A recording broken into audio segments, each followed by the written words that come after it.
Thinking about moving to Duluth, Georgia? This video is for you.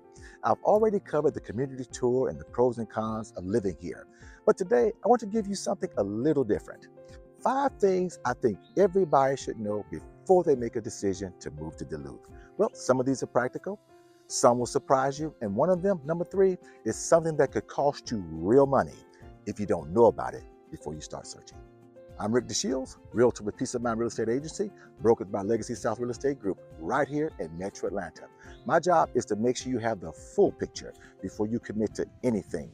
So let's talk Duluth.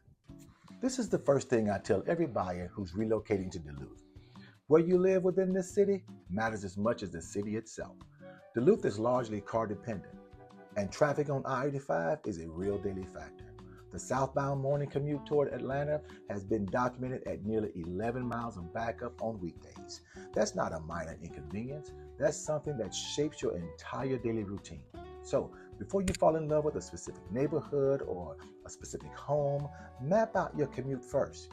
Where you are working, what time you need to be there, how far that neighborhood is from your I-85 on-ramp.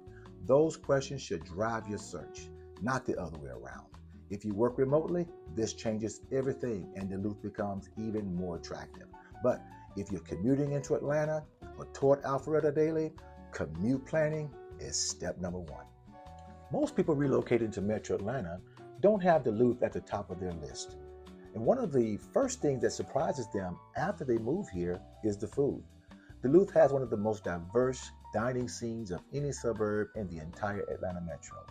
You've got thriving Korean food culture along Pleasant Hill Road and Satellite Boulevard, Korean barbecue restaurants, traditional cuisine, coffee shops, spas. It's one of the largest and most established Korean communities in the country. Beyond that, you've got Vietnamese, Chinese, Japanese, Mediterranean, Cuban, and more, all within a short drive. And downtown Duluth has been adding quality local spots year over year. If food and dining matters to your quality of life, and for a lot of people they do, Duluth punches well above its weight for a suburb.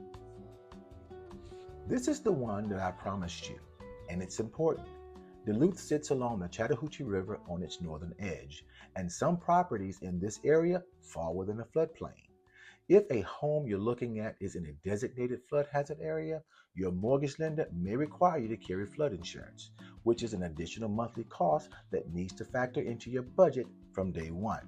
This doesn't affect the majority of Duluth's neighborhoods, but it affects enough of them that every buyer should be aware of it. Before you make an offer on any home near the river or in a lower-lying area, ask your realtor to check the flood map. The City of Duluth provides flood mapping through their Planning and Development Department and online through their City View portal. The good news is that the City of Duluth participates in the National Flood Insurance Program, which means qualifying residents can receive a discount on flood insurance policies, but the key is knowing before you buy, not after you close.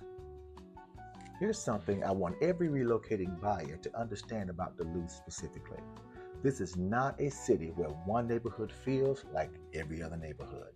The daily experience of someone living near downtown Duluth, walkable, active, close to events and dining, is genuinely different from someone living in an established subdivision off Pleasant Hill Road, which is different again from someone in a newer gated community near I-85. Commercial activity in Duluth spreads across several corridors rather than concentrating in one central hub. So where you land within the city determines what your daily routine actually looks like.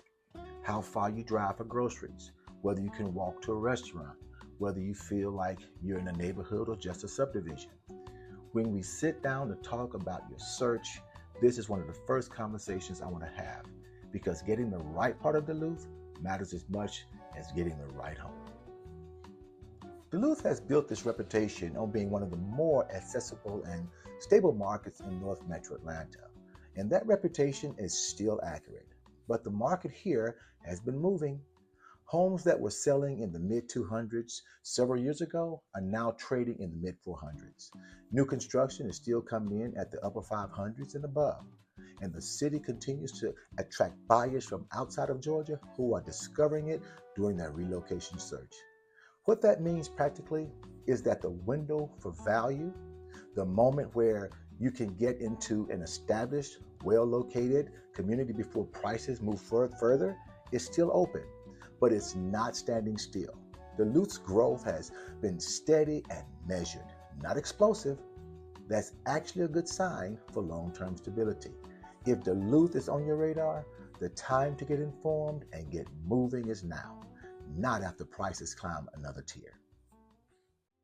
All right, those are the 5 things I think everybody should know before making a move to Duluth, Georgia. If you've already watched the community tour and the pros and cons video, you already have a complete picture of what it's like to live here in Duluth. And if you haven't seen those yet, I'll link them below. If you're ready to have a real conversation about whether Duluth or anywhere else in Metro Atlanta is a right fit for you, reach out. My contact information is in the description. No pressure, just clarity. And if this video was helpful, go ahead and like it, subscribe, and share it with someone who you know is thinking about moving to Duluth, Georgia. I'll see you in the next video.